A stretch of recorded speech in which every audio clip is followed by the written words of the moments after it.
Aurore pour aller à la rencontre des producteurs isérois. Le chef Maurice Sacco a enchaîné pendant une semaine les tournages de recettes de cuisine à table dans des lieux phares de l'Isère comme la passerelle Saint-Laurent à Grenoble. Hugo Travers et Paul Watson sur la scène du Tech Fest jeudi pour clore l'événement Alpexpo. Le jeune youtubeur et le défenseur des baleines se sont retrouvés autour d'une utilisation de l'intelligence artificielle qui ait du sens. Et puis coup de chaud sur la métropole qui, dans le cadre du mois de l'énergie, a proposé aux habitants de visiter Biomax, une centrale de chauffage urbain sur la presqu'île qui fonctionne à 100% au bois. Bonsoir à toutes et à tous, ravi de vous retrouver dans ce JT du vendredi 7 février 2025, du lundi au vendredi à partir de 18h, l'essentiel de l'actualité du Grand Grenoble. Les congés d'hiver débutent ce vendredi soir pour les vacanciers de la zone C, celle de Paris, Toulouse ou Montpellier. Selon Isère Attractivité, l'agence touristique du département, c'est déjà bien parti avec des réservations stables, voire en légère hausse. Grâce aux chutes de neige en décembre, le début de saison a déjà enregistré une hausse de fréquentation globale de 5%. Mais le point noir, c'est sur les routes. En direction de Loizan, les maires de Vizy et Saint-Pierre-de-Mézage ont décidé de limiter le week-end l'accès à certaines voiries, comme le pont qui relie les deux communes. Des axes indiqués par des applications de guidage automobile qui ne sont pas adaptés pour recevoir des flux importants de véhicules.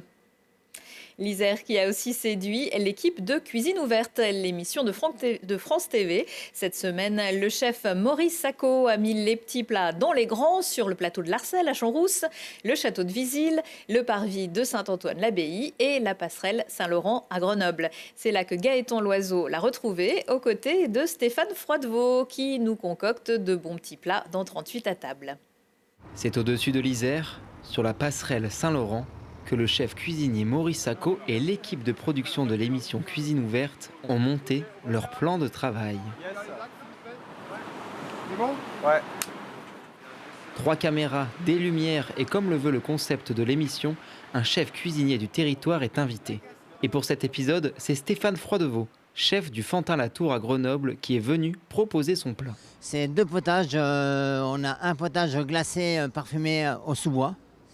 Et dessus, on a un potage très chaud, parfumé à la noix de Grenoble et le champignon.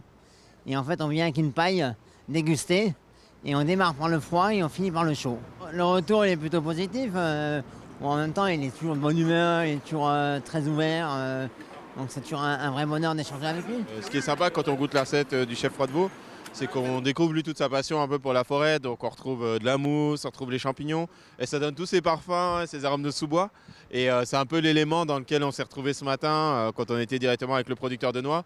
Et moi, là, ce que j'essaie de connecter après derrière, c'est le produit et mes inspirations personnelles quand je me mets en cuisine. Pour la deuxième partie de l'émission, le chef étoilé Maurice Sacco propose une recette personnalisée autour des produits locaux. La noix et le bleu, qu'il a donc décidé ici de cuisiner avec de la pomme et des endives. Un repas qu'il confectionne avec une invitée spéciale, l'humoriste Charlotte Desnaux, qui participe notamment à l'émission Quelle époque.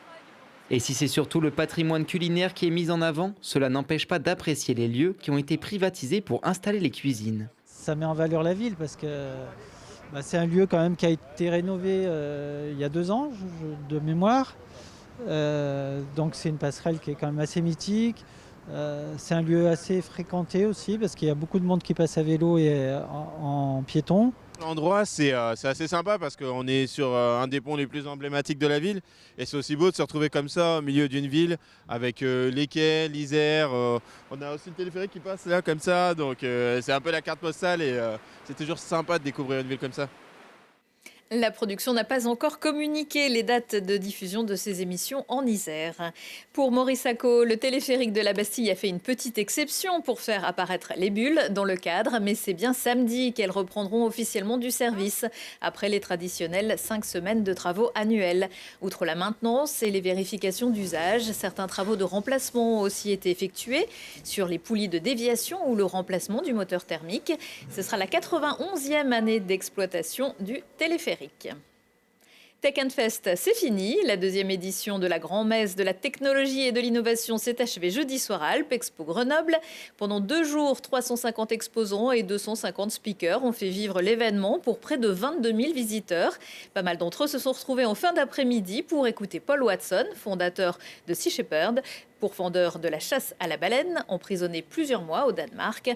Symbole de ce salon intergénérationnel, le militant de 74 ans était interrogé par Hugo Travers, 27 ans, créateur d'Hugo Décrypte, un compte YouTube très suivi par les ados et les jeunes adultes. C'est une opportunité d'analyser les technologies et comment nous pouvons les utiliser pour le travail sur la conservation des océans. On cherche constamment de meilleures façons de trouver les bateaux de pêche illégales, ce genre de choses. Une des choses pour lesquelles je me réjouis est d'utiliser l'intelligence artificielle pour communiquer avec les baleines et les dauphins. On fait beaucoup d'avancées sur ce sujet et je pense qu'un jour on sera capable de comprendre leur langage, de communiquer avec eux. Ça fait 50 ans que je travaille sur ça et la technologie est désormais sur le point d'en faire une réalité. L'impact de la tech, il est évidemment immense. L'impact de l'IA, il est aussi complètement. Je pense qu'on commence à le voir déjà. Je pense qu'on va le voir d'autant plus. Il y a un double enjeu. C'est l'enjeu de l'impact sur notre métier en tant que tel. Qu'est-ce que ça veut dire ? Il se risque toujours qu'on voit que l'IA nous remplace sur certaines choses. Ou à l'inverse, que ce soit un outil. Moi, je sais que typiquement que j'utilise parfois pour m'aider sur certains travaux de recherche. Tant que je double ou triple vérifie toutes les informations derrière, ça peut être quelque chose qui peut être intéressant. Par contre, évidemment, il y a tout un tas de dangers aussi pour notre métier, soit dans la façon de faire ce métier, soit dans en fait, les contenus auxquels on va faire face, auxquels le public peut faire face. Mais c'est là aussi où les médias ont une responsabilité, on va dire, qui est immense, de faire en sorte de continuer à faire ce travail, vérifier les informations, vérifier la véracité de tel ou tel contenu, de telle ou telle image. Voilà, je vous apprends rien, mais je pense que c'est essentiel et le rôle, il est ici et c'est ce qui fait qu'on doit être présent sur les réseaux. Pour poursuivre un peu l'aventure du Tech Fest, la Casemate à Grenoble met en avant à partir de samedi et jusqu'à début mai 10 projets novateurs découverts lors du iForum pour réduire l'encombrement des moteurs électriques, permettre le développement massif de la robotique mobile ou encore connecter les données fiables et les finances durables pour accélérer la végétalisation du bâti urbain. Février, le mois des crêpes, des amoureux et de l'énergie, voire des trois à la fois. Chaque année, avec ses partenaires, la métropole de Grenoble parle chauffage, rénovation thermique et énergie renouvelable et propose une série d'événements aux habitants, dont des visites d'équipements habituellement fermés au public. Margot Vacherou a ainsi pu se plonger dans les entrailles de Biomax. Mais de quel bois se chauffe la métropole ?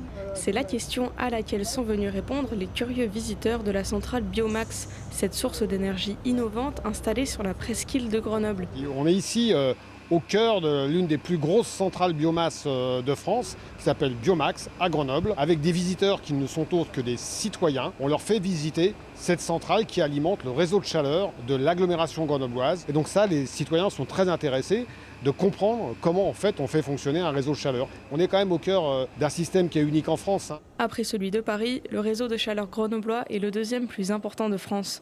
Biomax carbure intégralement grâce à du bois et peut alimenter entre 15 000 et 20 000 logements en chauffage et environ 10 000 en électricité. Les visiteurs en découvrent le mécanisme avec attention. Alors la visite était très intéressante, j'ai appris beaucoup de choses. Je connaissais l'existence de cette centrale. Je savais qu'elle était innovante, mais c'est quand même autre chose de voir de l'intérieur avec des explications sur le fonctionnement. Oui, vraiment, je trouve que c'est une visite passionnante. Les visites comme celle-ci sont nées des demandes formulées pendant la Convention citoyenne sur le climat de 2022, mais la métropole propose également d'autres activités. Il y a aussi des événements sous forme de formation pour expliquer en fait aux citoyens comment on fabrique de la chaleur, comment on fait des économies d'énergie, comment on rénove une maison. Donc voilà, le mois de l'énergie, c'est tous ces événements qui sont organisés par la métropole. D'ici à 2030, la métropole de Grenoble se donne pour objectif de diminuer de 30% sa consommation d'énergie fossile. Parmi les prochains événements du mois de l'énergie, la visite du centre de production de la Poterne mercredi prochain ou une soirée balade thermo le 19 février à Fontaine. Léger recul pour la FDSEA et les jeunes agriculteurs à l'issue des élections de fin janvier à la Chambre d'agriculture de l'Isère. L'Alliance reste majoritaire avec 12 sièges sur 18, mais en perd 2 au profit de la Confédération paysanne et de la coordination rurale qui passent chacune de 2 à 3 sièges.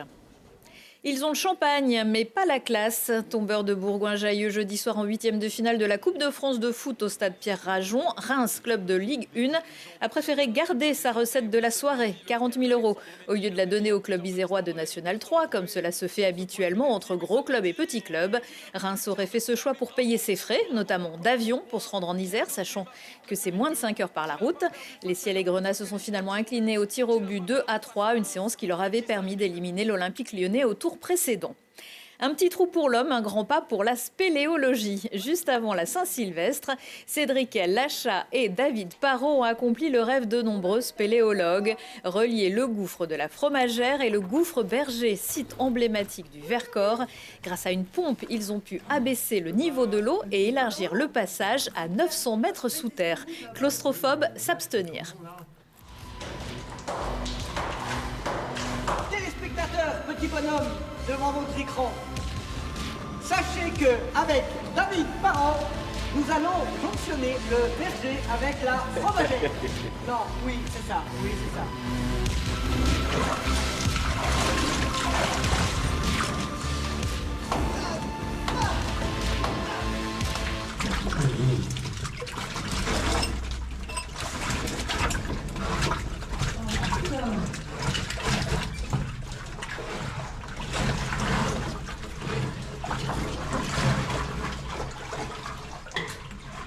C'est bon David, ça passe, viens.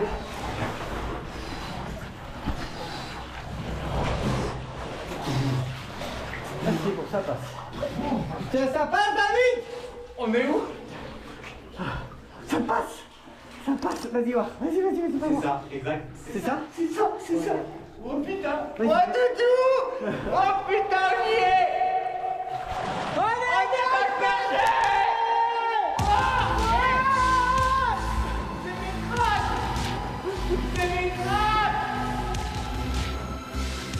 Oh la Bastia!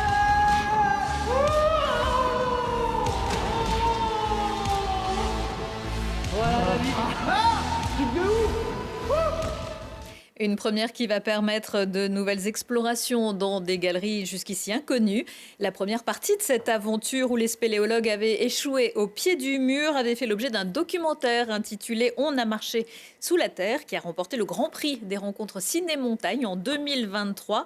Vous pourrez le voir dimanche à 21 h sur Télé Grenoble. Après la belle étoile la semaine dernière, le massif de Beldon reste dans l'actualité des courses de ski avec la course du Grand Rocher dimanche à Créan-Beldon. Une épreuve en relais, ski de randonnée au départ du foyer du Barrios vers le refuge du Cré du Poulet et 12 km de ski de fond. La marraine cette année, la championne olympique de biathlon Marie Dorin qui a bien évidemment prévu de prendre le départ. Dans l'agenda également, Experimenta et l'installation Pléonexie au Grand Marché des Alpes, anciennement Le Mine. Maxime Houot et le collectif Coin s'emparent des lieux pour proposer une performance.